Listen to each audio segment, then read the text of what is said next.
So please turn off your cameras and mute your microphones.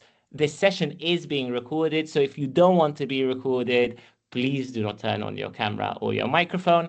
The presentations used will be shared after this event has finished, and use the chat box for any questions that you may have. They will be addressed either live or afterwards via email. Kindly click on More and Languages and Speech, where you can find live captions if this is something that you would like to have. So let us begin today after the summer hiatus. Well, we're back, and today we're at Breathing Room, empowering families and schools to safeguard children from indoor asthma triggers. Air pollution, indoors and out, remains Europe's top environmental health threat. Asthma is the second leading cause of preventable respiratory deaths, with children among the most at risk. Their smaller developing lungs make them especially vulnerable to pollutants found indoors, where they spend most of their time. Classrooms and homes can often have 2 to 3 times higher pollution levels than outdoor air, especially in poor quality housing marked by inadequate ventilation and mould conditions that hit disadvantaged children hardest. Although pediatric asthma rates have declined since 1990, prevention remains crucial. Improving indoor air quality in schools and homes has been proven to reduce asthma symptoms, attacks, and hospitalizations. Education is equally vital. Informed parents and teachers can dramatically improve asthma control and children's quality of life. Empowering caregivers with the knowledge about environmental triggers is a powerful step towards prevention and better management. Against this backdrop, the INQUIRE and EDIAQI projects are convening the next session of the mini medical series, part of the EDIAQI Webinar Series, to explore why ensuring healthy indoor environments free from air pollutants is essential for effective care and prevention of asthma in children, what actions parents, guardians, and caregivers can take to create and maintain healthy indoor spaces that reduce the risk of asthma exacerbation and symptoms, and how parents and teachers and children themselves can be empowered to take an active role in monitoring and improving the quality of their indoor environments they inhabit. Well, today, joining us for this question, I am honored to introduce this high-caliber panel. Starting from the left, we have Dr. John McKinnon, CEO and Principal at INQUIRE Institute, Dr. Alexander Hyland, Scientific Researcher at NIRU, and also my namesake, Dr. Anne-Marie Shu, Pediatrician and Research Associate Professor at COPSEC, and Michael Forsman, PhD Researcher at COPSEC. Well, we've already done this beginning bit of the agenda, and we'll be heading next to Healthier Spaces, Healthier Breaths, Clinical Perspectives of Indoor Air Quality and Childhood Asthma. This will be followed by by Dr. John McKinnon. Then this be followed by Hidden Hazards at Home, what INQUIRE teaches us about indoor air and asthma prevention, followed by Inside the COPSEC cohort, Unraveling the Biological Pathways of Childhood Asthma, and finally with Dr. Anne-Marie Shu.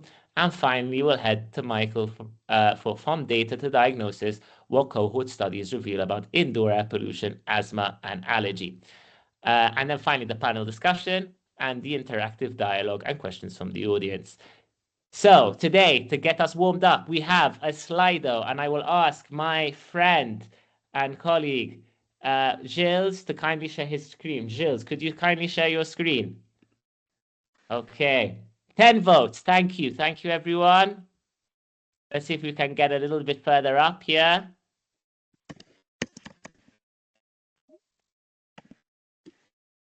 Perfect. Okay, so we're going to leave it for a few more seconds, but we can see we have a lot of researchers and academics, no medical practitioners today, or parents or caregivers, but they might be both, right? They might be both. Very often, the researcher can be a doctor, medical practitioner, could also be a parent as well. Okay, thank you for this nice warm-up. Now we're going to be heading back to the presentation. Please, let's go ahead. John, it's now your turn. Please take it away. We have to give it a few seconds just to load for us. Go.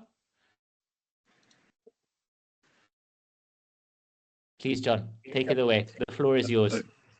Okay, let me Perfect. Okay, great. My slide is up. Well, thank you, Alex. Thank you very much for the invitation to speak to your group.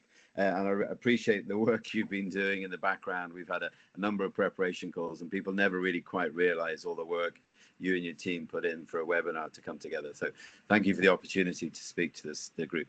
I'm going to speak maybe just for 10 minutes. That's okay, just to set the scene in my area, Alex? Okay, great. So next slide, please.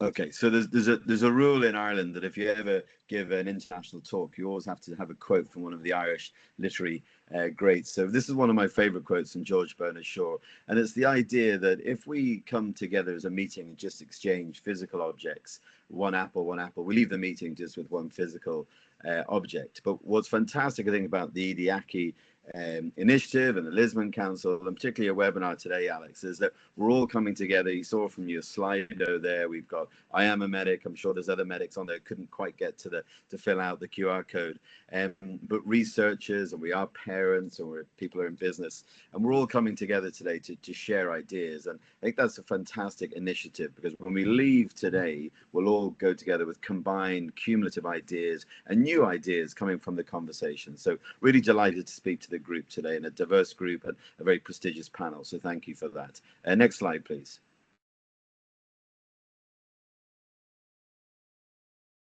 Okay, and you can just keep moving on to all the photographs load. So I want to just talk a little bit about my personal story. So I'm an emergency room doctor, studied in Trinity College in Dublin in Ireland. And if you just keep moving forward, so the pictures load there for me, that would be great. And I want to tell you a story about how I got involved with regards to the relationship between the built environment and clinical outcomes. So one night, a very busy emergency room, treating lots and lots of children coming in with exacerbations of their asthma and allergy, and talking to parents about getting to the root cause and trying to deal with the triggers of their symptoms, rather than having to come to the emergency room. A parent may be having to take a day off work, the child is missing school, they may be put on medication, they may stop playing sports. And it really can become quite a complex issue. If you think of a child whose life means they're stopping playing sports, missing school, and take that 5 years down the line, that child's life is in a very different place if we could actually get to more prevention and dealing with the trigger factors. So I would have conversations with parents about the trigger factors. I would say, look, do you know what is triggering the asthma and allergies?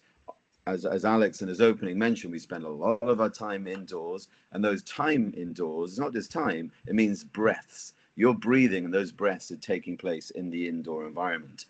And there are a lot of things that can exacerbate asthma. We have bioburden, and we're going to talk a little bit about that in the panel, about the triggers and bioburden, what's turning up in schools.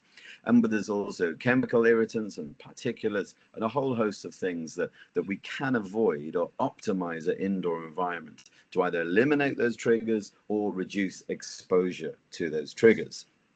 And things like certain vacuum cleaners in America, where they have forced ventilation, furnace filters, our cleaning products, building materials. We spend a lot of time indoors in our bedrooms, so the textiles, pillows, dust mite barriers and dust mite allergen barriers and so forth. And I would write all this information down, and parents would get completely overwhelmed. And one of the mums actually came up with the idea, saying, look, doctor, do you know what would be a great idea is if you could test these products and then direct us and say, this product will reduce exposure to allergens, this product doesn't contain trigger factors, it's got suitability specifications. So that was the program that I set up, which was the asthma and allergy friendly certification program. And it's this whole concept of who can you trust if your child was diagnosed with asthma and allergy. You go to the next slide, please. And this is a slide from America, and I apologize. A lot of my experience within environmental programs is North America and US. And I thought, obviously, this is a European group and a European initiative, but I thought it'd be good for the audiences to see an insight of what's happening in North America. So, for example, this is the clinical guidelines that a medic may have for managing people with asthma and allergy. And I'm not going to go into the escalation of the medication, the blue puffer and the brown puffer. People use wrong terms, right? Relievers and preventers. But the point I want you to take away from this slide is that at every step of diagnosis and adding medication, physicians are supposed to do patient education and environmental control.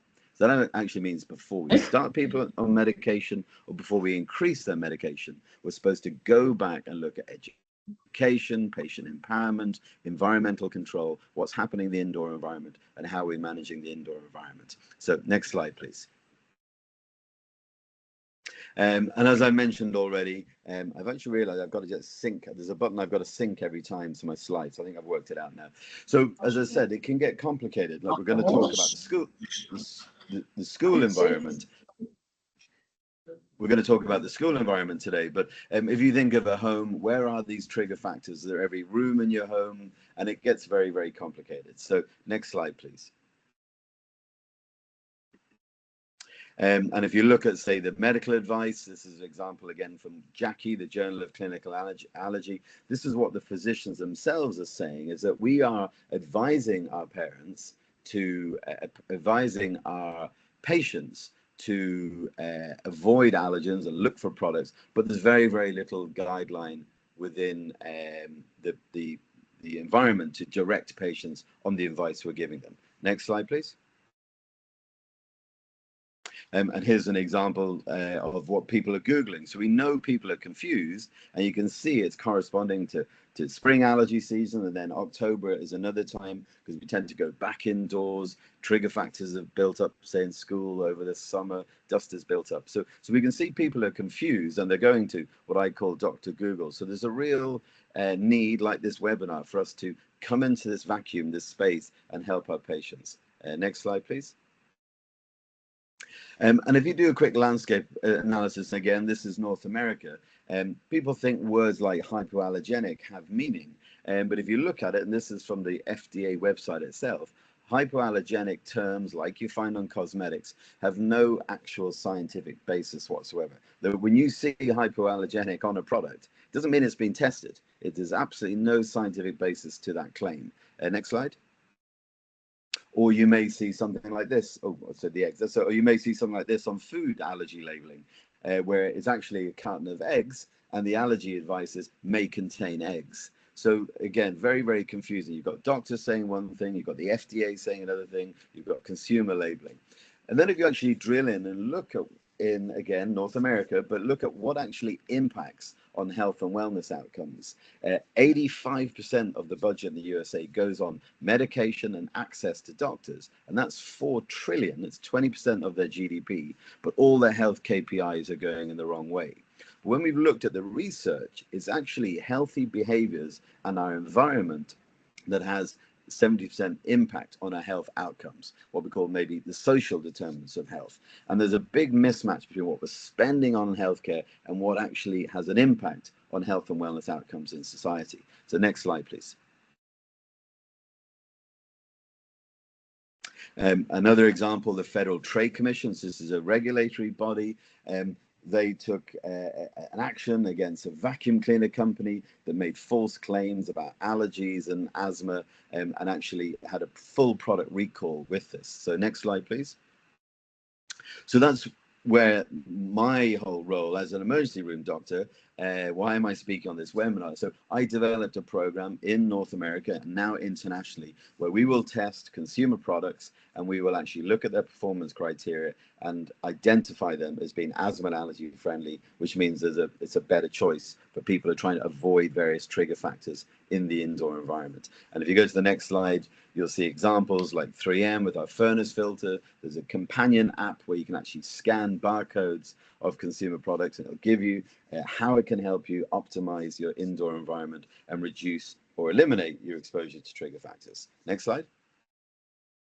Great, thank you. So if we start with products, really, what is the outcome of of buying a cleaning product that may be more suitable, or a pillow or a vacuum cleaner, is ultimately to improve indoor air quality. There may be products, but the goal is the outcome of products. So that actually brought our field of research into the built environment, such as homes and schools, and then how does that bridge into health and wellness outcomes? And that's where I spent the last 20 years. And those of you who've ever been to Ireland, are very welcome to come and visit us in Ireland. The logo of the Indoor Air Innovation Research Institute is a very famous, the Samuel Beckett Calatrava Bridge in Dublin. And we feel what's really needed, is what I love about the initiative of EDIAQI, is evidence-based or evidence-driven around the relationship between indoor air quality and health and wellness outcomes. So next slide, please. And well, we will put a link, Alex, in the show notes for this, but just to give you some examples of initiatives where we've managed the indoor environment, whether it's been in schools or whether it's in homes, and we've done very simple remediation, mold remediation, pest remediation, allergen avoidance, and really, really importantly, patient education and patient empowerment to get them out of overwhelm and be proactive about health and wellness and staying well, rather than over-reliance on rescue medication. And we can put that documentary in the show notes as well. So next slide, please. So let me tell you very quickly a little bit about our research facility. I think it's very important. Again, this is evidence driven.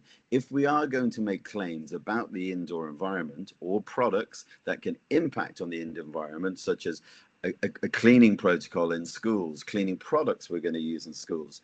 Cleaning products are very well developed around sustainability and being planet friendly, but because they're green or eco-friendly doesn't always suggest they can actually be people friendly. So if you go to the next slide, we're very passionate about testing claims and think, yes, we have to do environmental studies and go out into the field and look at protocols and indoor air quality within the built environment. But I think a precursor is any product's going to have a claim about impact of the indoor environment needs to be tested in a facility such as we have over here in Dublin in Ireland, which is triple lock, submarine door, highly controlled indoor environment. We can inject allergens and viruses and all sorts of pathogens in the indoor environment, PM2, VOCs, and so forth. And through that recirculation loop or in the chamber, we can validate technologies. So next slide, please.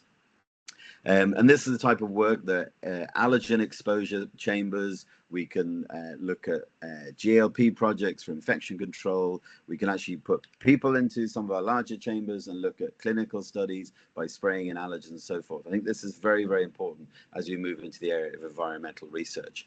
Next slide, please.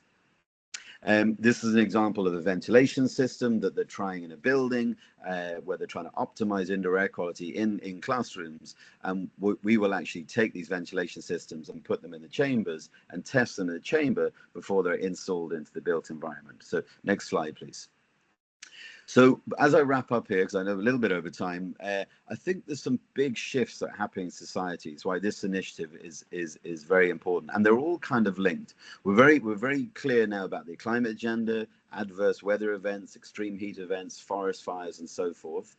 We're in this post-pandemic shift, so people have now joined the dots in their mind that the indoor air impacts on health and wellness.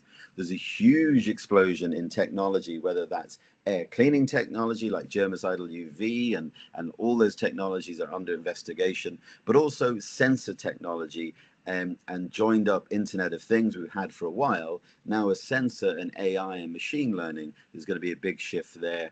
There's also policy shifts, whether it's in North America and Europe. AWAB's law, for example, in the UK, where a child died due to mold exposure at home, and now it's written into UK law that the landlord is responsible.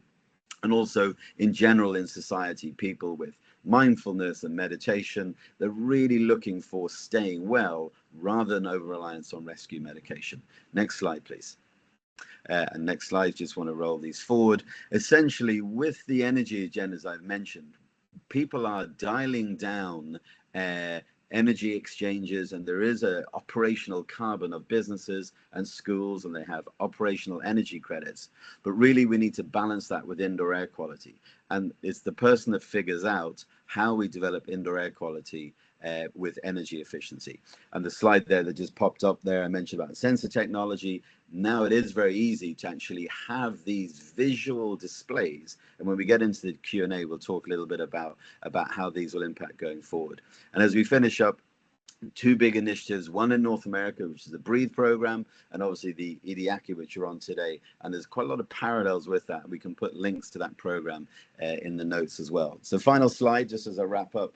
Sorry, one more slide. The United Nations Global Initiative as well was launched in the UN a couple of weeks ago, and it's a very, very interesting global initiative on indoor air quality. And a lot of it is actually targeted at schools as well, because of that the concentration of impact on younger people. So as a wrap up, it's very clear now through product choices and how we design and operate buildings, we can improve indoor air quality. We can now put sensors into those buildings. So what we're doing is actually impacting and improving indoor air quality. Where there is a gap, an evidence gap, which is why I applaud this program, is we need to do a lot more research. Now we've done the right things to the building. We've proven the school through sensor technology has got better air. What is the impact on kids in those schools? Are they missing less days of school? Are they more productive and concentrating better? Are they not going to the emergency room or the A&E department more? Are they doing better? And I think that's a really, really interesting question where there is a lack of data. So with that, Alex, sorry for the couple of technical glitches, but I'll hand over to the next speaker. Thank you for your eloquence under those technical difficulties and for really setting the stage. And also for the kind words about EDIAQI, and I throw that to the whole Ideal cluster as well and say the work that we're doing is really, really critical as well. So thank you for highlighting it, John. Alex, please come in. The floor is yours.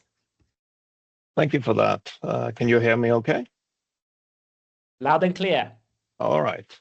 Thank you very much to the previous speaker. It was a really excellent presentation and a very nice introduction to what I like to talk about.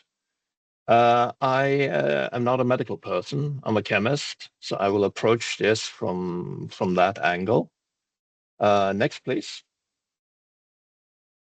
So as was recently alluded to, when we talk about what compounds we are exposed to in indoor environment, it can get very complex very quickly.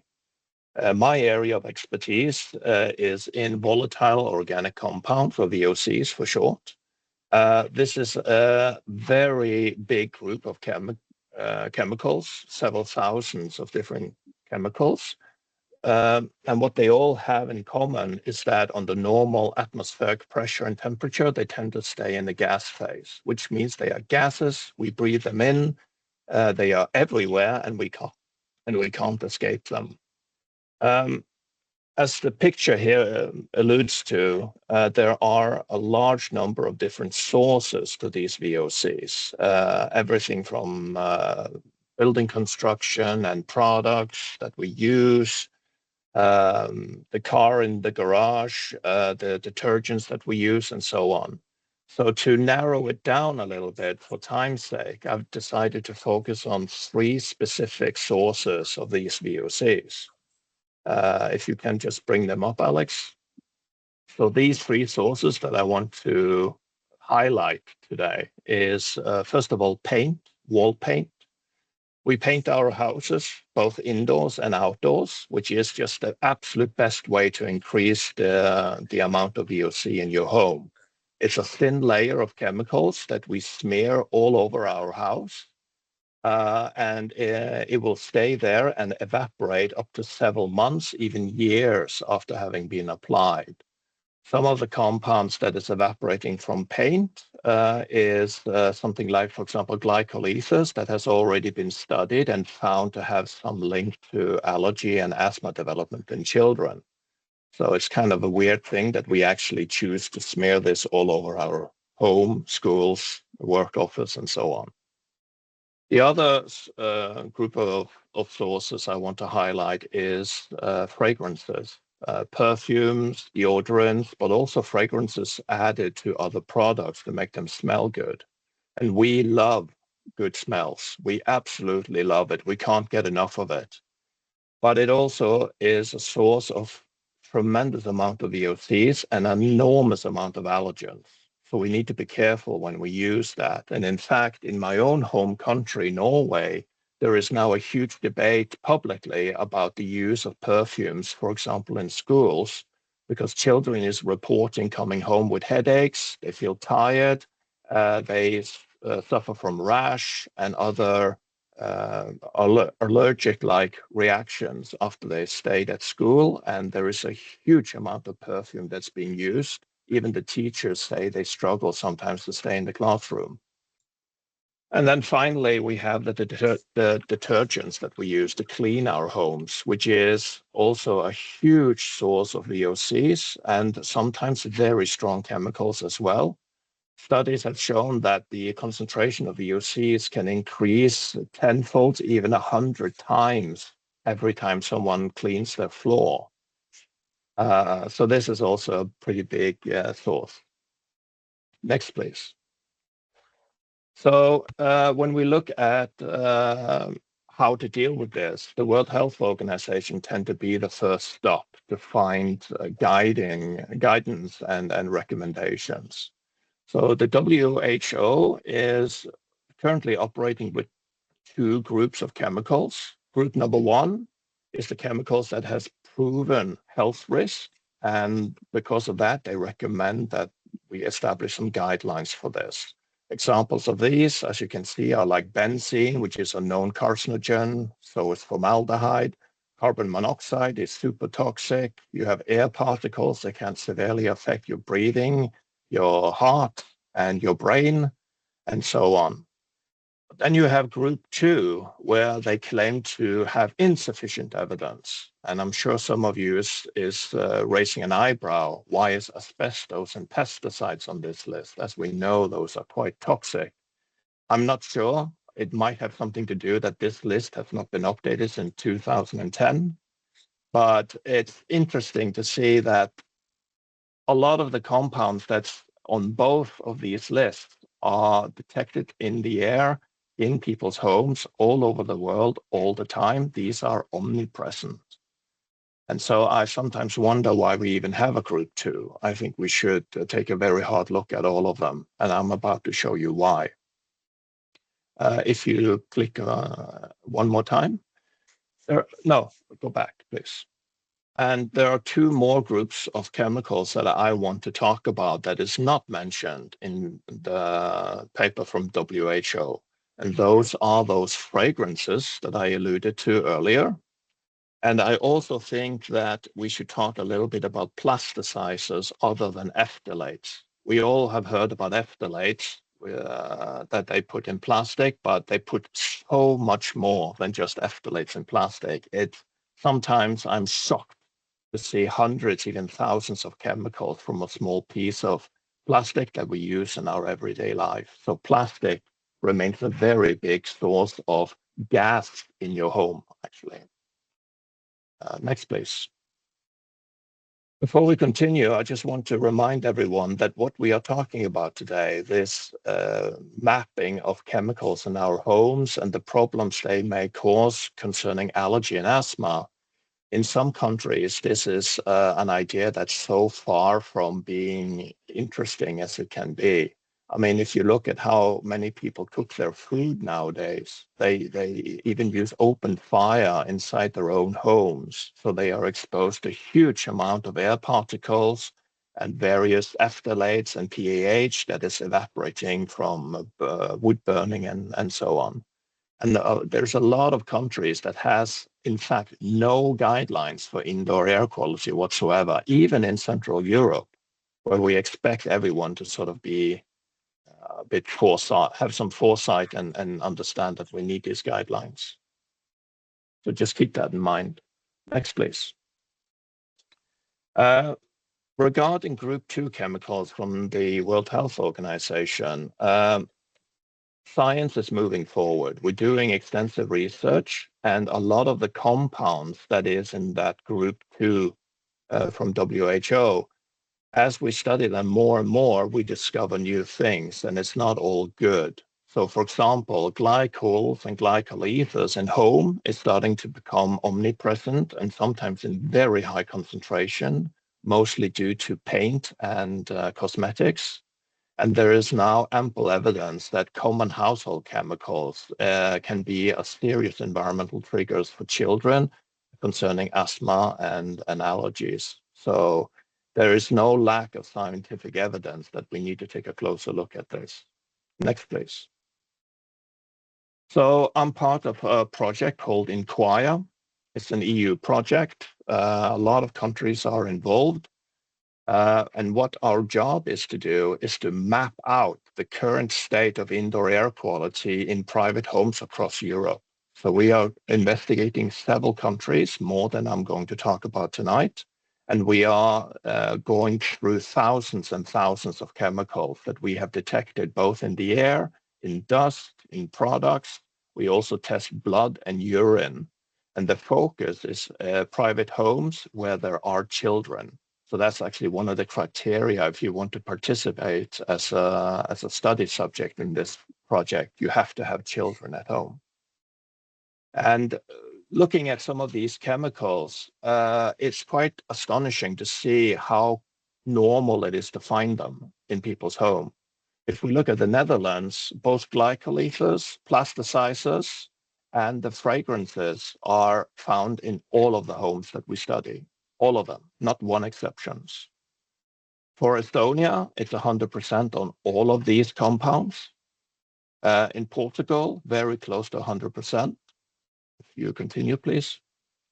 In Czechia, they somehow have done a pretty good job with the phthalate, but that's pretty much it. The rest is very close or at 100%, meaning that we find them in all the homes.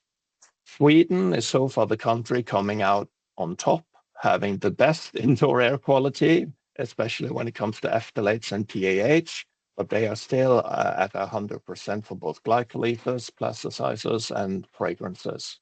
And Italy is 100% on everything.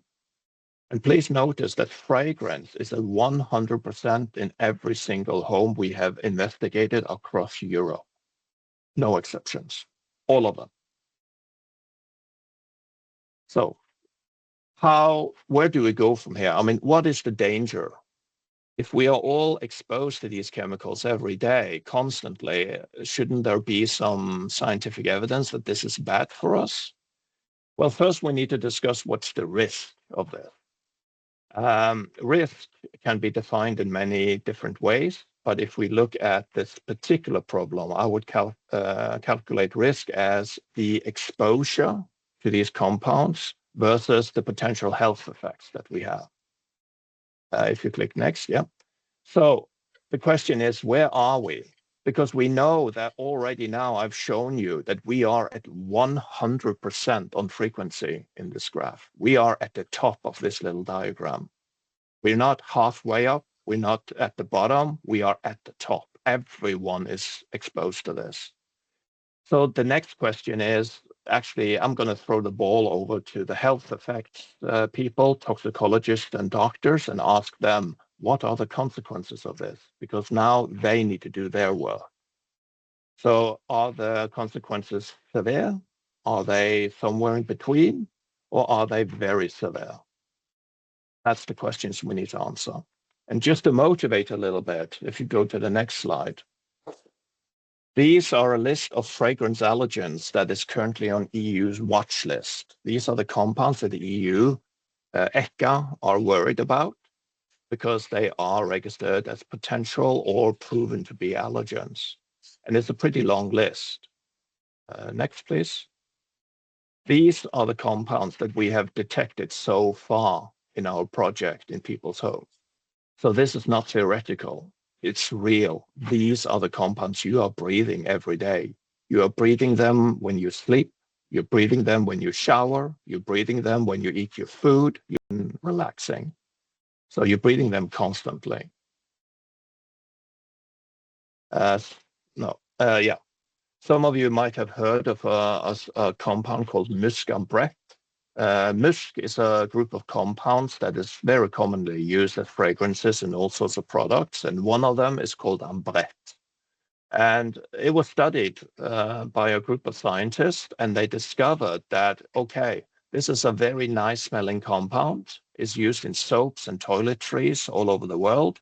But if you are exposed to it, especially if you're a young child, then this has the potential to react with the two specific receptors in your body, which in young girls has been proven to push puberty forward, meaning that they get into puberty at an earlier age than they would otherwise. And there is now also scientific evidence pointing to this having the opposite effect in male, where they can reduce or delay the puberty for young boys. And this is a very cheap compound to make. That's why they use it everywhere. So this is one of the compounds that we really should watch out for. And the last I heard is that the EU is very keen on banning this compound altogether due to the toxicological effects it has. This is just what we find when we decide to dig a little bit deeper into just one compound. And we have a lot more to go through. So just to give you something to think about. So thank you very much for your attention. I hope it was interesting. I'm looking forward to any questions you have. And please don't hesitate to reach out if you have more questions after this seminar. I'll leave the slide there for just 1 second so you can scan the QR code and you can contact Alex there. Thank you, Alex. I do want to add one thing that I really appreciated from Andreas Schutzer one time. He said, just because it smells bad doesn't mean that it's bad for you, and just because it smells good doesn't mean that it's good for you. So thank you for that really strong and very interesting presentation. Now we head to a dear colleague of mine from the COPSAC Institute, Anne-Marie Shu. Please take it away. The floor is yours. Thank you, Alex. Next slide. Yes, hello everyone. Thank you. Oh, go back one. Thank you for the invitation to come here today. I am from COPSAC. It's an abbreviation of Copenhagen Prospective Studies on Asthma in Childhood. I'm going to talk a little bit about the cohort in specific, but in general also what can we use cohort studies for when we try to unravel biological pathways of childhood atopic disease. So I guess a little bit about what Alexander is asking for from us physicians.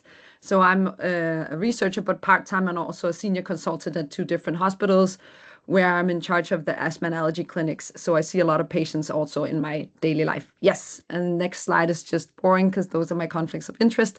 So you can go on to the next slide. So the COPSAC cohorts are typically, when we refer to them, these 2 cohorts. There's the COPSAC 2000 cohort, which is a selected cohort of 411 mother-child pairs. It's selected because all the mothers have asthma, so we try to make like a big hit of impact with the high prevalences of asthma in the cohort. We followed the children since they were born around year 2000, and they're now adults, and we still see them regularly at the clinic. And the younger cohort, COPSAC 2010, were all born around year 2010. And it's a background population as unselected as can be, where we included 700 children and also included 2 clinical trials during pregnancy where the mom was given as randomized controlled trial, either fish oil or vitamin D or placebo, in order to see if we can prevent development of asthma and other atopic diseases in childhood. So there's that little note about that cohort. Yes, next slide, please. So in these cohorts, we have gathered a lot of data, and this is just to show you one level of data, namely the omics layers. So we've seen the children since they were born. We've seen them quite frequently in the earliest years of life, or in the first months of life even, because this is where everything is happening, is what we believe anyway. So we see them very frequently early on, and then continue to follow them up to measure their outcomes of disease throughout life. And we also have samples from the pregnant mothers, and then all of these omics layers, including genomics and epigenomics, metabolomics, proteomics, transcriptomics, lipidomics, you name it, anything you can think of, we've measured.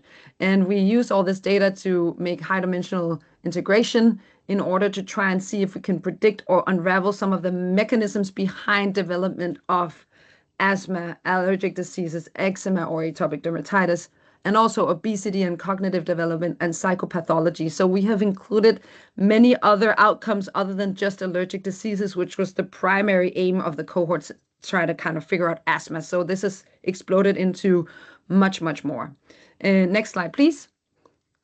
Just to say, we've sampled a lot of specimens from these children throughout life and also from very early on. Hair samples, skin swab, blood, urine, stool samples, airway suction, throat swabs, and also measured, of course, lung function longitudinally and allergic parameters as well. So they have been very thoroughly followed. And next slide, if you're interested in seeing more of what we have collected of all this data, and if you want to collaborate on some things, you can scan this QR code that will take you directly to our website and see if there's anything that matches us and if we want to look into something deeper. Yes, next slide, please. So this study that I'm just gonna talk about one study that I did years ago, where I looked at a type of indoor environment exposure, not what has been talked about a lot up until now, but exposure to pets in the home and also house dust mite. And because we wanted to see what these exposures do in relation to development of sensitization and allergic disease. So sensitization is something we measured using both skin prick test and blood samples. In the blood sample, we measure specific IgE levels towards certain allergens, including dog, cat, and house dust mite. So we measure this longitudinally. We were interested in why do people become, first of all, sensitized, which means there's an increased risk of developing an allergy, and then also why they become allergic, like meaning they have symptoms. So sensitization doesn't necessarily mean disease. Next slide, or next click. So some people have the genetic predisposition to develop allergic disease, but not everyone does. So what is happening? Next click. So there are certain exposures we know about in the environment, including what's been talked about until now, but also pets and house dust mite in the indoor environment that might play a role. But who is it that develop these symptoms? Who becomes just sensitized, and who actually develop the phenotype with allergic rhinitis, for instance? So that is what we wanted to explore further. Next slide, please. Yes.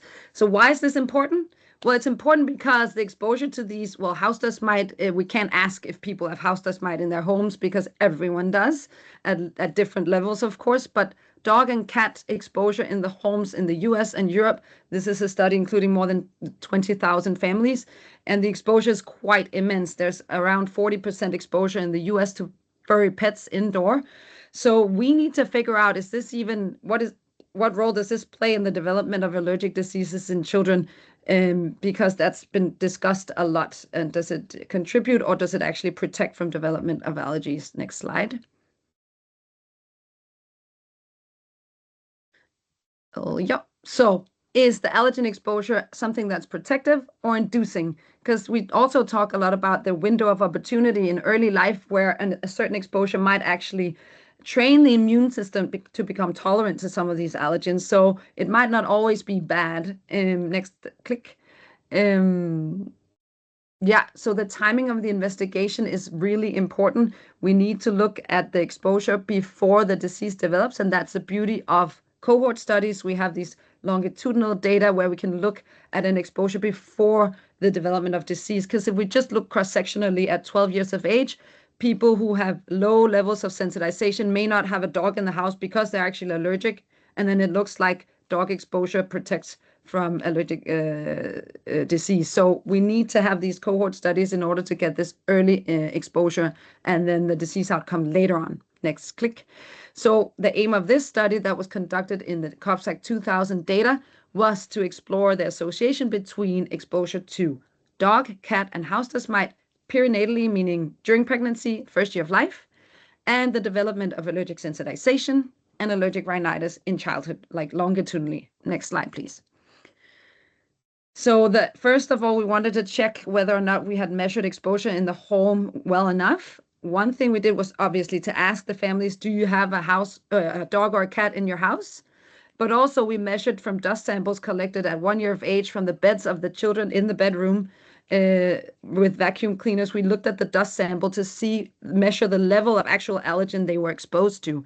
And luckily, and as expected, we found that households with a dog had higher median level of dog level in the house dust. But also in the homes with no dog, you see that there's a huge spread of allergen exposure, which is really interesting. That's coming from their peers in the schools. It sticks to their clothes from their parents or anywhere else. It can come into the house even though they don't even have a pet in the house. Same goes for cat. Next click. Where the exact same picture is seen, but also with a big spread of exposure among the households that tell us they don't even have a cat at home. So that's really interesting. Next slide, please. So luckily, I would say for some people, at least those with pets in the home, we didn't find any association between exposure perinatally and development of sensitization throughout life. So here we see the odds ratios at several cross-sectional time points throughout childhood up until 13 years of age. And there might be a little bit of increased association with exposure and sensitization early on, but at least it's something that kind of levels out with childhood and doesn't look like it has a permanent effect. And when we look at the overall effect, the bidirectional arrow on top here, we see that there's no significant associations between exposure and development of sensitization. Next slide, please. So we couldn't ask, do you have house dust mite or not, which is also why we measured the level of house dust mite in the dust sample to see with a continuous variable, is there any difference between dust load and the children that were sensitized versus not sensitized. And this bar graph shows beautifully that the level of exposure was almost exactly the same to both dog, cat, and both house dust mite that we measured in children with and without sensitization. So it doesn't seem like it's affecting, at least as a one parameter association. Next slide, please. And when we looked continuously with the continuous variable of exposure to these allergens in the dust samples, we looked at dog allergen, again, cat allergen, and the dust mites, and risk of sensitization from 0 to 13 years. So this is a stronger measure because we have the actual exposure in a longitudinal or a continuous variable. And you can see all the odds ratios are just around 1 when we look at risk of sensitization from 0 to 13 years. And then we asked who is actually developing symptoms of allergic rhinitis to these allergens, which is even more important parameter, I suppose. And again, all the odds ratios are just around 1. When at 13 years, there's a little bit of a signal. Maybe there's a protective effect of early exposure to house dust mite down in the corner. And development of allergic rhinitis to house dust mite, which is interesting, and we need to look into that further, but that might be that actual window of opportunity to maybe develop tolerance. So next click. We didn't find any proof of protective or inducing effect when we looked at the data in the way I just shown. Next click.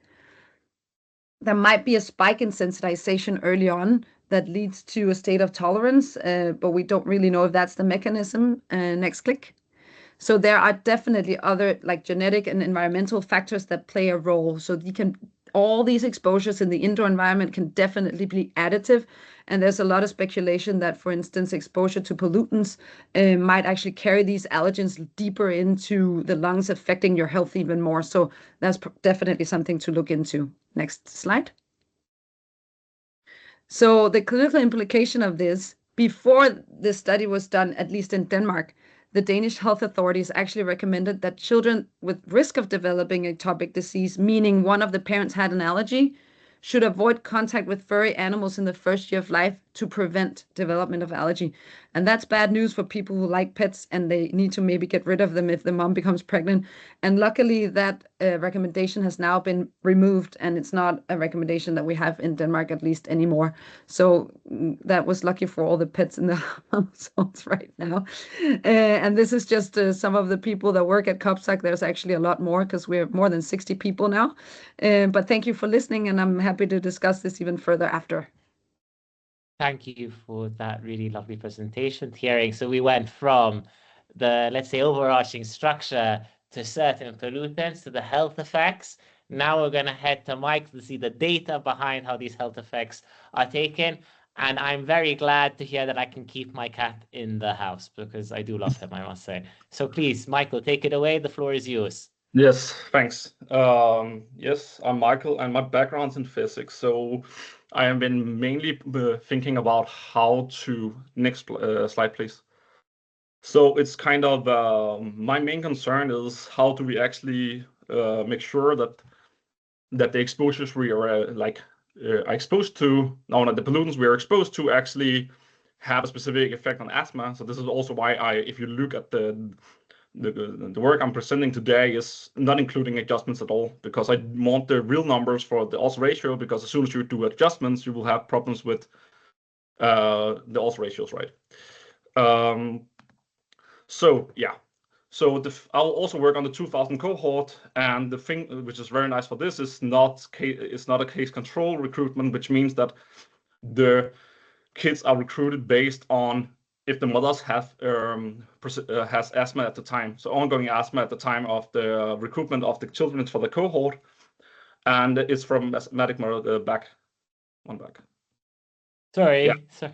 And it's only 411 kids. It's kind of a nice size of the cohort, but it's mainly in the Copenhagen area. So it's kind of high pollution compared to the rest of Denmark, but still it is representative. Next slide, please.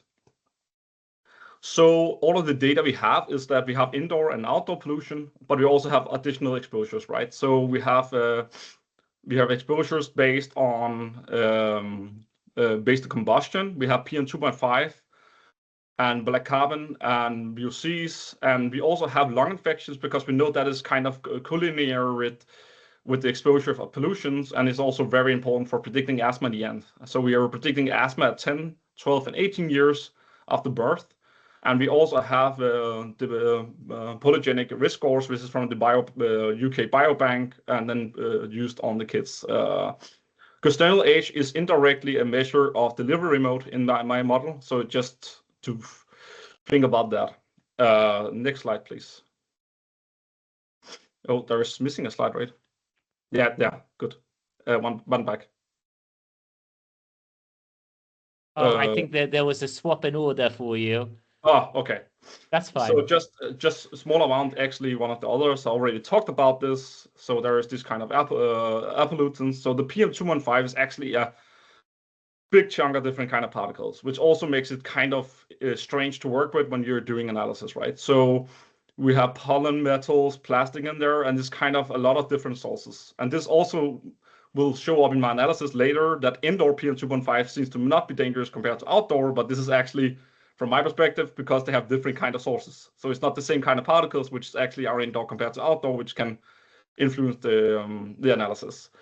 VOCs in this case, this is also talked about for indoor environment with painting. And what is also interesting in the cohort is actually that the formaldehyde is actually banned back in the 2000s from future buildings in Denmark, which also, like, just as when the cohort is there, some of the people actually moves into homes where there is no formaldehyde, where the formaldehyde is so low that is compared to other buildings, etc. Right? And this is coming from cleaning agents, furniture, as painting, as told earlier, and actually had a way better explanation of that. And then the last one is incomplete combustion. So that is gas stoves, cars, power plants, industry, etc. So this is the particles I'm going into the model with. Yeah, can you go to the limitation thing now? Yes, perfect. So just a limitation on thoughts on this. So this is in Denmark, and we have had like legislation of this for a long time, which means that our levels is also low. That also makes a lot of difficulties in modeling it, because when the concentrations are low, we don't necessarily see extreme cases in both. And the other thing is asthma is, I'm only including pollutants and infections in this and genetics for asthma, which means that all of the things with allergens inside and all of these other multifactorial variables are not included in this analysis, which means that we probably only get a subset of the people with asthma in this data set. And also this is like 3 timestamps, so both the 0.3 and 4 is very close to each other.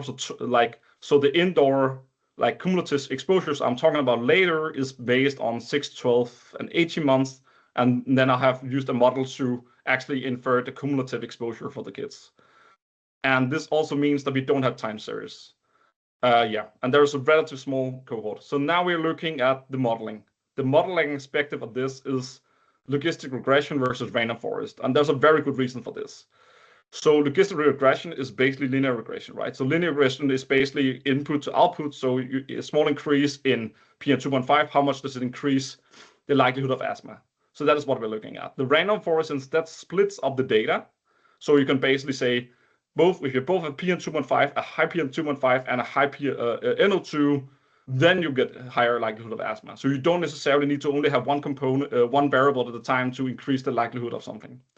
So this means that we can look at interactions, and we don't need to specify how the interactions are modeling, are going towards the outcome. So this is why I'm actually comparing logistic regression, but this very explicitly giving us an increase in this variable. We give an increase in asthma.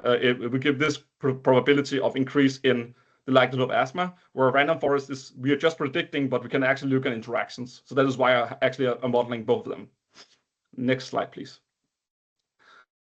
Okay, now we will look at the prediction, right? So first we will look at our ROC curve, and our ROC curve is the general prediction.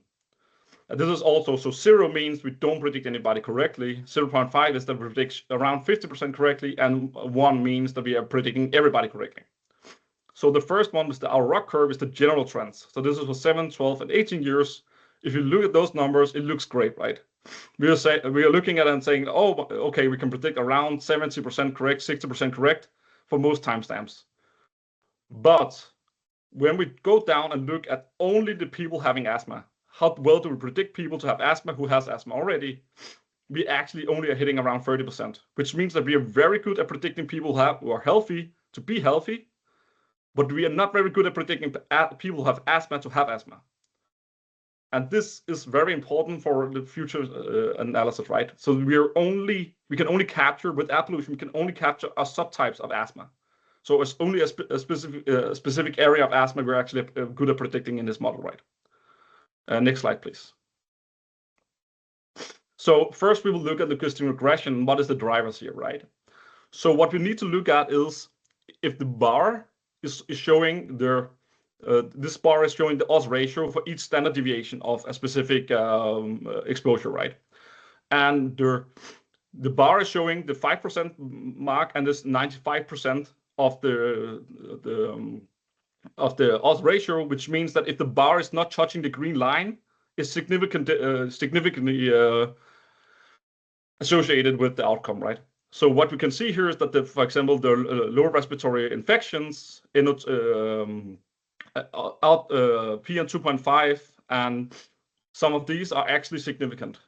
And not to say that they are actually not. All of these we know has a direct influence on asthma, right?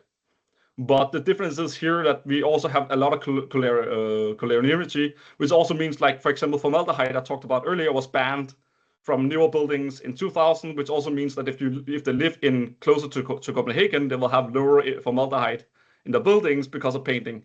So this is why it's so hard to work with this kind of data. It's so people making legislations in higher places can change directly all of these parameters indirectly in our analysis, right? So the nice thing here is that we can see that also genetics, which we know is a preventative thing, is highly significant and robust for all of this. And remember, the F1 is slow, which means that we are only looking at a specific subtype of asthma where this is actually have an influence, right? Next slide. Oh, back. Yeah, good. So now we are looking at the 18 years instead, because we can only look at one time with the random forest instead, but we are looking at their interactions instead. And this kind of plot is a little bit more, I would say, advanced to look at. But what you need to look at is the variables, so the exposure. The higher the exposure, the more red it is. The more to the right it is, the more it have influence on asthma. The more to the left it is, the more it prevents asthma. Which also, when we look at PM2.5, genetics, NO2, which is also the main drivers beforehand, is the same here, right? All three of them. And also, when you look at the order of this, so it's going from the top is the most important feature for predicting asthma, and then it goes down. And it was precisely the same with logistic regression. So we can basically say both on 7, 12, and 18 years is important, but it's also important if you take interactions into account. So the reason why we're including a random forest is that my hypothesis is that if you have extremely high, high in genetic risk score, you will probably be way more prone to get asthma based on just a low concentration of pollutions. So this is why I wanted to go to this direction. And still the F1 is low. So what can you take away from this? What you can take away is that from like the rainforest perform better than logistic regression. And this is because we're taking linearity into account. So we are saying genetics actually matters for how susceptibility you have for the different kind of pollutants. And we are also, just by introducing interaction, we're improving the performance, right? And also, I actually didn't talk about this beforehand, but the indoor and outdoor PM2.5s has had different directions, right? So a higher outdoor was increasing the risk of asthma, a higher indoor was actually reducing asthma. And the reason for this there's two hypotheses for this, but the one is that either it's because if it's too clean inside, right, your immune system doesn't get trained towards like dirty environments, etc. But the other thing could also just be that people like are either smoking, they are having a lot of different other things, and the people who are then having high PM2.5 has a low PM2.5 indoors because they don't smoke, they are not in the same area, etc. Right?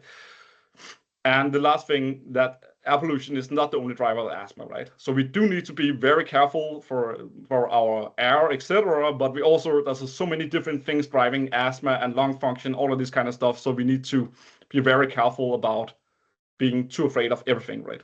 Yeah, that's it from me. Thank you so much there, Michael, for a look at the science behind understanding the health effects of the computational science at that. You've made it very clear, but I can also see it's something that is very complex at the same time. So we thank you. We're going to head to the panel discussion now. We are running quite over time. So I think we'll be cutting out one of the questions from today so we can hear from you, our audience, because it's meant to be interactive. We will have one more slide though. But so first, I ask our panelists to be a little bit quicker and swifter today. And we're going to start with, like in a classroom style, with our first speaker. Please go ahead. John, from a clinical standpoint, how do you see the impact of indoor air pollution manifest in pediatric patients with asthma and other respiratory conditions? Please, John, take it away. Well, thanks, Alex. And actually, I think it's probably better we went over time with the speakers because they were absolutely fascinating. So to have that data download, I think is much better than the questions I could answer. So it's really, really fascinating and unbelievable to see that level of research going on. I just wasn't aware of it as a clinician. And also the fact there's multidisciplinary, there's some clinicians on the call and there's researchers. And this whole issue isn't going to be figured out just by the doctors on their own. It needs to be multidisciplinary. We need to bring in the parents, the cohort studies that we heard about there. People really understanding and engaging with the health and wellness, and then deep domain expertise in science. So I think this was really fascinating, and I'm a little bit overwhelmed myself. Actually, I've got to. So I mean, to answer your question, I think what we've seen from the presentation is there is so much data and research that we're now getting into, and it's multifaceted. The difference between sensitization and then when you have asthma and allergy and exacerbation. And there's slightly different things and different managements. There's different exposure pathway. Are we looking about dermal exposure? Are we talking about inhalation? Is it acute exposure, which could be an acute exposure of dust mite allergen that cause an asthma attack? Or is it chronic exposure of one of those nasty chemicals that we heard about that has an endocrine effect or a toxicology effect that may have impact on cancer for older people and so forth? So my takeaway from this is that we need to measure and we need more data and we need more education like we're having today and bring more and more people into the conversation. But you need to bring parents and patients into the conversation as well. And we need to make evidence-based decisions like the title of your program, based on sensor technology, based on cohort studies, and based on measurement and sensor technology. And for me, I think it's education of the issue parents getting more involved in understanding it's not just managing things with medication and kind of command and control by doctors. It's a two-way street of how we manage asthma and respiratory conditions going forward. So I think, in summary, more people at the table, not just clinicians, evidence and science and scientists and sensor technology, and much more education and patient empowerment of the issues. A strong call for a multifaceted action. I think it is a multifaceted issue at the end of the day, and it requires multifaceted action. And I do agree, yes, they were really good presentations. So I am glad that we got into so much detail, but in such an accessible way. Okay, now moving to Alex from that talk. So there was a call for a multifaceted action to tackle, which I really think this webinar is representing today. So Alex, now building on that, where are the particular modifiable behaviors in homes, e.g. cooking practices, cleaning products, ventilation habits, that strongly influenced indoor pollutant levels? Yes, thank you. Well, as I mentioned in my talk, fragrances is a huge source of VOC in indoor air. And what's also a little bit scary with these smelly compounds is that many of them are derived from natural products, like you have alpha-pinene, limonene, and other natural terpene monoterpenes that is being used to make these perfumes. And what they all have in common is that they react readily with ozone, which is always present in your home, whether you want to or not. It just seeps in from outside air, where they are transformed into nanoparticles. So if you have a lot of fragrance use at home, either you use a lot of perfumes on your own body, or if you use smelly candles, or smelly wax is a thing now, or smelly sticks. There's a lot of stuff that smells. You're just going to produce a lot of compounds in your air that you breathe in. They are going to be transformed into nanoparticles, which you breathe in. And these nanoparticles, if they're small enough, can bypass the alveoli barrier and enter your bloodstream. And suddenly you have these compounds swimming around in your own blood. That's very nice. So try the best to avoid using any of these products. Avoid using too much perfume. I can promise you, the guy sitting next to you on the train won't appreciate that you have swamped yourself in perfume. Another... Hiya, can you talk for a sec? Yeah. The doctors have just rang. Alyssa's got to go back for more bloods on Monday because it's shown that she's got anemia. Oh. But they want to know what's causing it. I'm so sorry, Ross. Your cat. She might just... Was that a question? I don't think so. I think that was a medical. I don't think so. I think that was a medical emergency there. Please continue. Today is our day of technical glitches. Please, Alex, go ahead. Yeah. So yeah, please, as far as possible, avoid these fragrances products. They're not necessary. It's okay to be human and smell like a human. Another modified behavior. Well, I know that a lot of people wish to buy their own monitor these days.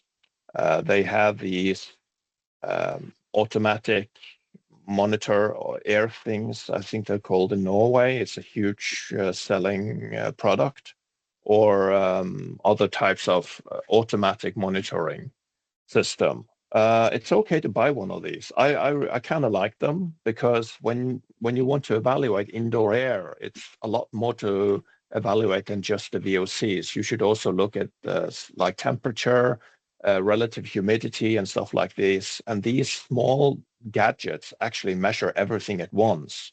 So if you know what you're doing, you can actually use that information to deduce a little bit about indoor air quality. But what you can't be sure of is that they measure accurately. I am driven absolutely mad by people calling me at work. Some of them are almost borderline hysteria because they have bought one of these products and the product is showing just big red numbers and they think they're about to die, or at least be in, they're being poisoned. And so the quality of the data tend to be quite poor, and the people's ability to interpret what they see tends also to be a bit poor.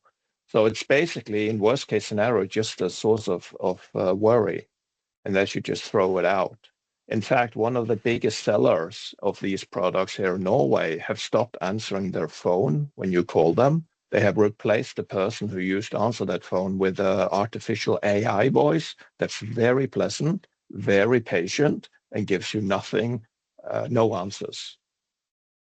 So please, if you buy one of these products, just make sure that you buy a proper one and you know how to interpret the data, because they can be misleading. And thirdly, I like to have 3 points. And third point is, don't be afraid to vacuum clean. We've been analyzing compounds in dust, in house dust, and what I saw scared me. Even in my own apartment, I've had this done, and there are literally thousands of chemicals in normal house dust. And if you have a small toddler crawling around, getting this dust on their skin, maybe eating it, stuff like that, getting in their eyes, there are a lot of nasty stuff in that dust that you really don't want your child to ingest. So don't be afraid to vacuum clean, and please vacuum clean and be a little bit careful with the mop, especially if you want to use a lot of dangerous or strong soaps or detergents, because they also emit a lot of VOCs into the air and can be dangerous to your health. Alex, you're really scaring me now with this over there. I think my kids lick absolutely everything, including the metro itself. So I'm going to be even more conscious of that now. Thank you. Please, Anne-Marie, we're heading to you now. So we talked about how you can modify behaviors. We had a bit of other technical glitch through. But now let's talk about the complexity. Given the complexity of indoor air quality, how can awareness, because we're talking about modifying behaviors, better communicate risk factors to parents and caregivers? Please, the floor is yours. I think both John and Alexander have already touched a little bit on this. I think what John said was important, that the message is conveyed to the patients through like some sort of trusted messenger, if it's their GP or their pediatrician or the midwife or whoever comes in the home when people just have a baby. In Denmark, we have like a nurse coming home, like looking at how everything is progressing. Daycare staff or something could be key intermediaries of these messages. Much more effective than general public campaigns. And I also think it's important not to scare too much. I know Alexander has a valid point here, but it's also important to empower the parents and not just scare them off. I think, you can show that indoor air quality can be improved through simple routines and not necessarily like expensive technologies like some of these monitors that we've talked about. They might not be accurate either.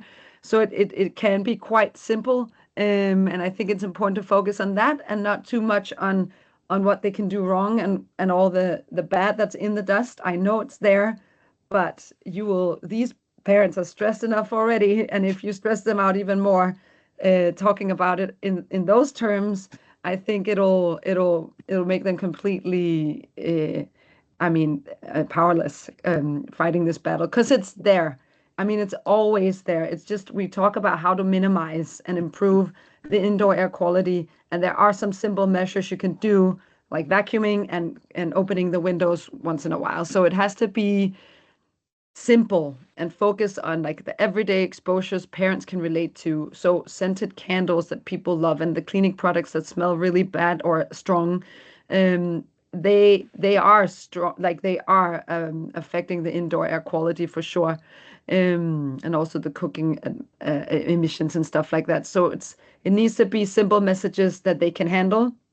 so it doesn't become too overwhelming in order for them to actually go ahead and do it. And then it's important not to use all these complex chemical names that we saw lists of, because no one out there actually knows what that means.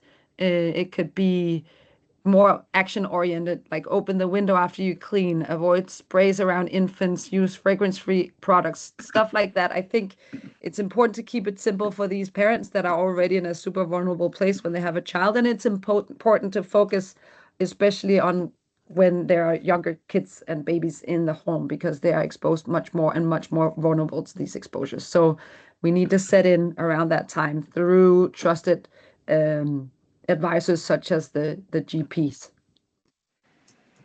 Thank you, Anne-Marie, there. So for a call that you can give power back to the people who's concerned, that they can take ownership of their own in their air quality. Now I take this chance to do some marketing, that we at EDIAQI, we have a curriculum for educational teachers if you'd like. Also, the Learn Project has a really lovely board game that I recommend. K Health in Air has the K pill, which is basically like this accessible messaging. And there's the science kit from In Child Health. So if you really want to take action into your own hands, please reach out to us afterwards. We have lots of resources for you. We'll probably be spamming you with them. We have so many. So thank you very much, Anne-Marie, for that nice juxtaposition. And now we head to Michael for our final panel question. And just to warn you, we'll be staying an extra 5 to 10 minutes. I hope that's okay for the panelists, because we had some technical, I'll call it stoppage time, if you will, today. So Michael, how does the integration of the new prospective cohort data enrich what we know about real-life exposure and health outcomes? Yeah, so I would say like this is the most interesting part of this, is kind of, if you look at big studies on like register data, etc., you can get a very good estimate of maybe how dangerous the different particles is on the outdoor. But the problem is kind of when we get indoor, we don't really have like register data.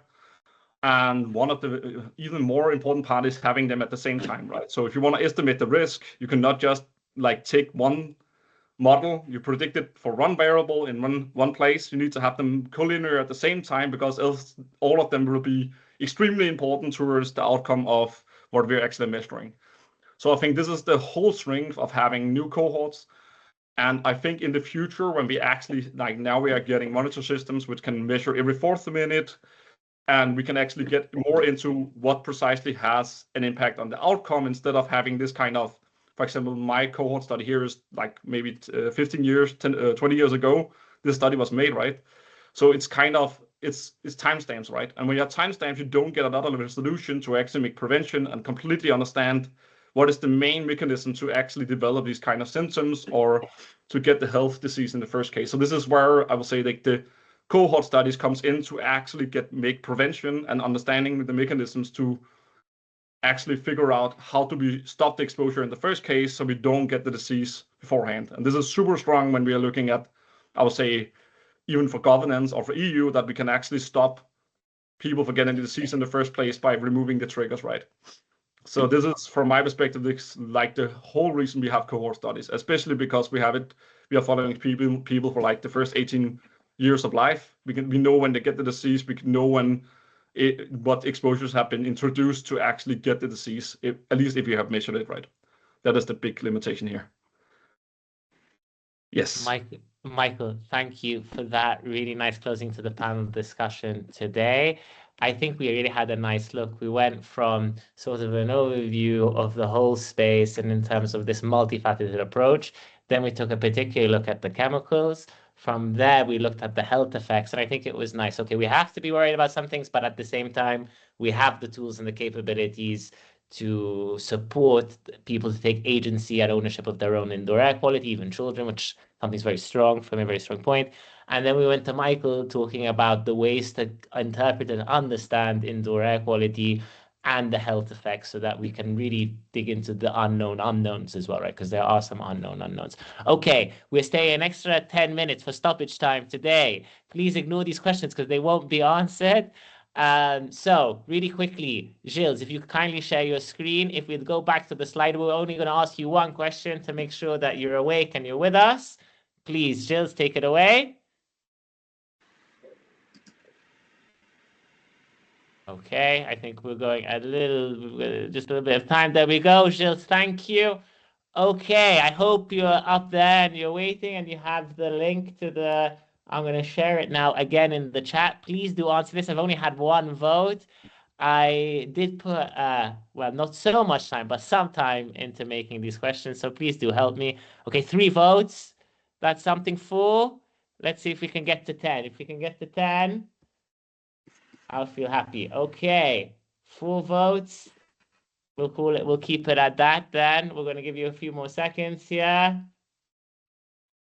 Okay, I think it's 4 votes for today. Well, no, 5. Somebody was very kind and they gave me a 5th there. Very good. Okay, so you're feeling, how confident are you in identifying? I like actively manage them. So at least with our questions, most of them are positive. Okay, now it's evening up. It's evening up. We're going to wait until it gets to the 10 mark. Okay, so we'd say it's more positive than negative, I think, is the trend today. I think the presenters were so good that you feel now that you're able to manage your own indoor air quality and to reduce the asthma triggers. Okay, now let's jump in because I know you've been waiting for your questions. So very quickly, we're going to begin with, go ahead to John first. So John, there was a question for you at the very beginning when you had your presentation. And based on your experience throughout your career or from historical data, have triggers for asthma changed over the past few decades? If so, do you believe, what do you believe are the main reasons for this, for these changes? Well, it's a big question, and maybe Anne-Marie might be better having done her cohort study, because it's a lot of the time people talk about allergens, it's not on a prospective cohort basis. I think that's a fascinating insight. But what I would say is that the regional and the territorial, certainly in North America, you have various climate zones. So you've got humid climates, and you've got hot areas, and you'll also have urban areas as well. So if you've got a very highly urban area, certainly in North America, cockroach allergen is probably more predominant and more of an issue to remove, and pest allergens, rather than in other areas it may be dust mite allergen, maybe the one you might need to focus on. But it's not also always bioburden that we bring in. Obviously pollens are seasonal, and you have various times of the year, you've got various plumes of pollens that may be brought in from the outdoor environment.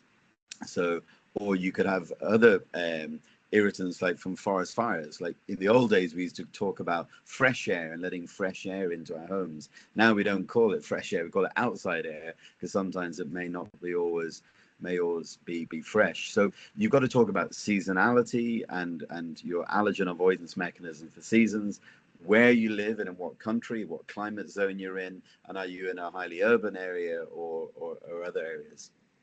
And then have they changed? Well, they have, and there are various studies they've done in the Amish community in North America, and there are studies in, I believe it was in a part of when Germany was West Germany and East Germany, and a town was divided. So they're kind of controlling for genetic factors and so forth. It was the same people ethnically. But on the West German side, they adopted a lot more of Western practice, central heating, sealing their buildings. And on the East Germany side, they had still live animals underneath in the home. And that brings in a whole debate about the hygiene hypothesis. Are we cleaning too much? So essentially, the research says on the side where they had the more traditional living and animals in the home, and this may coincide with what Anne-Marie was talking about, pets having exposure to pets not being a sensitization, but asthma rates went up on the Western living side, and they didn't on the traditional living side. So there is still a lot of debate about that, but certainly to answer the question, regionally and in climates, and then also how we manage our home, humidity, temperature, what we call the microbiome, having this idea of good bacteria and bad bacteria, like on our skin, our gut. There is a lot of emerging science on that, and can you displace bad triggers and allergens and bioburden for good bioburden, and what does the indoor environment impact have on that? So I'm not sure that answers that question, but yes, it's a big area, and maybe Anne-Marie has more to say on that as well. I was going to give over the floor to Anne-Marie. I certainly think you answered the question there quite well. And I love that the comparison with the East Germany and West Germany. I think that's a really interesting study. So please do share after this. Anne-Marie, please, the floor is yours. Take it away. Just wanted to add that the pollen seasons have interestingly also changed with the climate changes. So they have been widened, so to speak, or increased the length of the pollen seasons everywhere because of the climate changes. So that is actually a huge problem too. And then the spread of the like weeds such as ragweed to Europe and areas here is also happening. So for that, there are different the triggers have become more immense, so to speak, but also the protection from asthma triggers or just having an overreactive immune system in general. We see a more tendency to an overreactive immune system, including or leading to inflammatory diseases such as asthma and different allergies as well.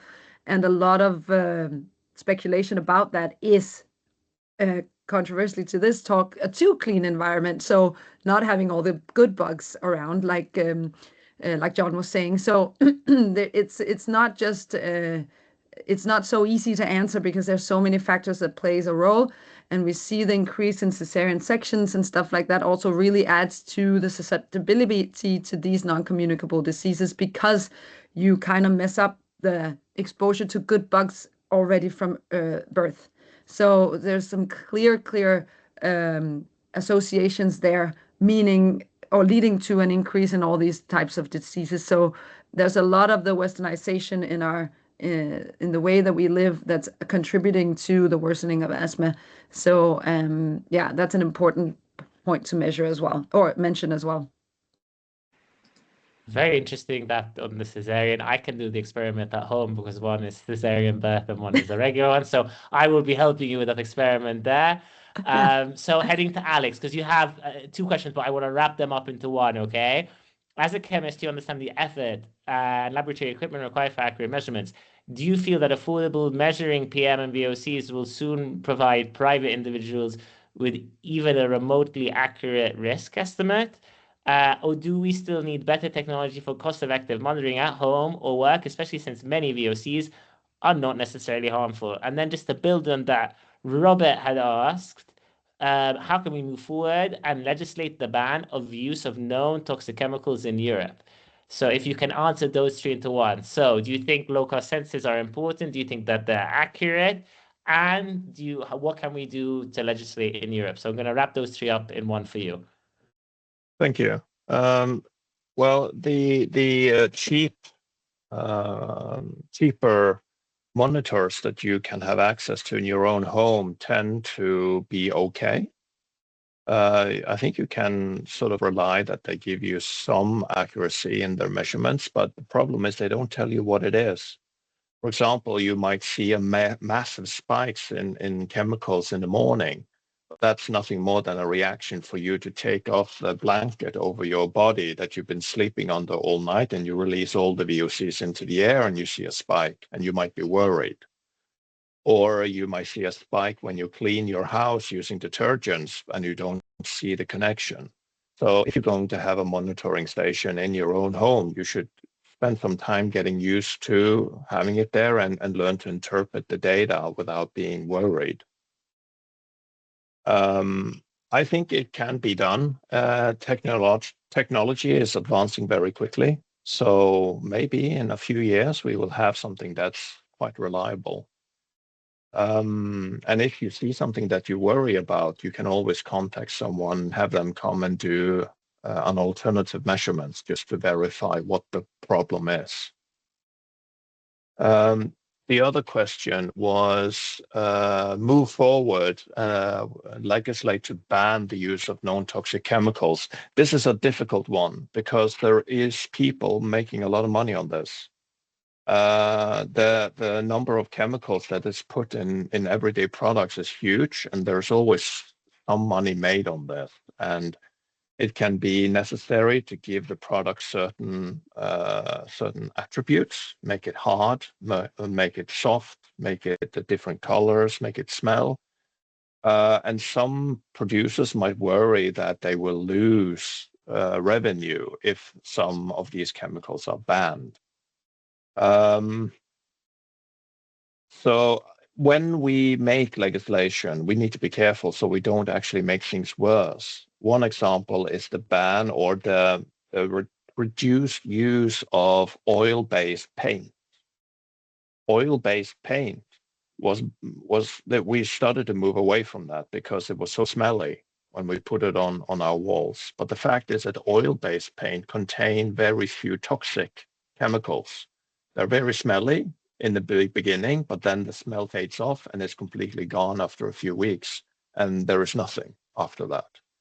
Then we moved into water-based paint, but the problem is that water and paint don't usually mix very well. You need something, you need an additive to make it mix.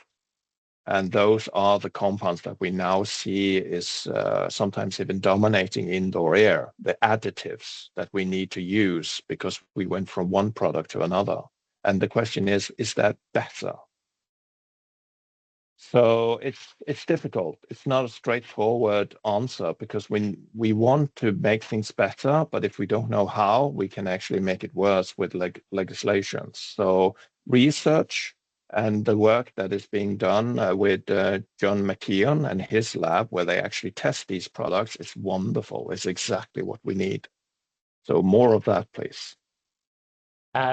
Thank you very much, Alex, that was a long question for you there, but you tackled it very well and concisely. So thank you. And I have to agree that I think at the moment we have a patchwork of a patchwork of legislation that governs certain pollutants in certain environments. And maybe to juxtapose what John had said, in the WHO, no, actually, sorry, you, Alex, what you had said in WHO guidelines, asbestos is not known to be harmful, but in European legislation it is. So anyhow, there's serious gaps that need to be addressed. So thank you for that strong argument there and those strong points there. Michael, final one. You need to be really quick because then we need to do some marketing at the end of today. So Michael, given that machine learning techniques need to be interpreted with caution, could the opposing effect of indoor and outdoor PM 2.5 on asthma risk be an artifact of your training data, or do you believe this finding is robust? So there's two things. Oh yeah, I think in relation to this, there's two things, right? So one thing is that if you look at NO2, I'm just making a reference to NO2 here because the indoor and outdoor is kind of correlated maybe with around 0.4, right? But with the PM 2.5, the correlation is actually not there. And I think actually in Denmark, the reason for this is we have extremely well isolated homes. So PM 2.5 is kind of larger particles, so they have a harder time coming into the homes, etc. And I think the finding itself is robust, but I don't necessarily think it's necessarily what I mean about it's not necessarily the case is that when there's complete disconnect between PM 2.5 outdoor and indoor, it's not a complete disconnect, but it is kind of it's actually just what do they do inside, right? And it makes sense that the outdoor is more important because I don't have information from the schools, right? I have information from the homes. All of this is measured in the home. So if the PM 2.5 outdoor is actually a better measure for the exposure towards the whole day than the homes are, right?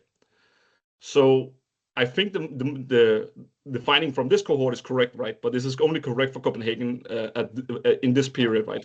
So this is what you need to think about, because when you study something like chemicals, you always need to take into consideration where was this measured, and I think this is the reason for this. A strong call. So time and space for these studies. Yeah. That's a very critical point there. So they make maybe, we need constant studies maybe is the answer to that, but not to come up with the answers. There's, I think, a lot of work still ahead of us in terms of indoor air quality. I want to thank our panelists for their really interesting points and their very in-depth look at the work that's going on in terms of the health effects of indoor air quality. I mean, it's a lot of complexity, but they really presented it in an accessible way. So I just want to thank you there from the bottom of my heart. You'll be thanked again soon after the marketing. Now time for my favorite marketing part, but seriously excited to share lots of interesting discussions and communities to join regarding indoor air quality. throughout Europe and as well as beyond. First, it's the K-Health webinar that's going to be happening on November 26th. So if you want more on indoor air quality, in 2 weeks' time, you'll be able to participate in the K-Health webinar. I'm going to share the link in the chat. Well, I'll share it afterwards, apparently, as it will not let me copy and paste. So I will be sharing that right immediately afterwards. Then you can join the INQUIRE community. We encourage you to become part of the INQUIRE project community and the EDIAQI project community, as well as the broader IDEAL cluster. So you're going to be seeing lots of QR codes. I hope that your camera is out and ready to join all of these things. For seamless updates and information, please scan these QR codes and follow our LinkedIn pages, our website, etc. So this is here for the INQUIRE project. I'm leaving a few seconds. Now for the IDEAL cluster, the broader IDEAL cluster, which we're all members of. And now EDIAQI, where I think we went quite crazy with the number of QR codes that we have, but you can choose your favorite social. So if it's YouTube, LinkedIn, Facebook, you name it, we have it. And finally, let's all take a breath. We extend our heartfelt gratitude again to you, our panelists, for their invaluable perspectives, and to you, our audience, for the engaging discussions that brought this event to life. With that, we conclude today's session. Until next time, stay connected and informed. I'm wishing you excellent air quality, both outdoors and indoors. Thank you and goodbye. Thank you.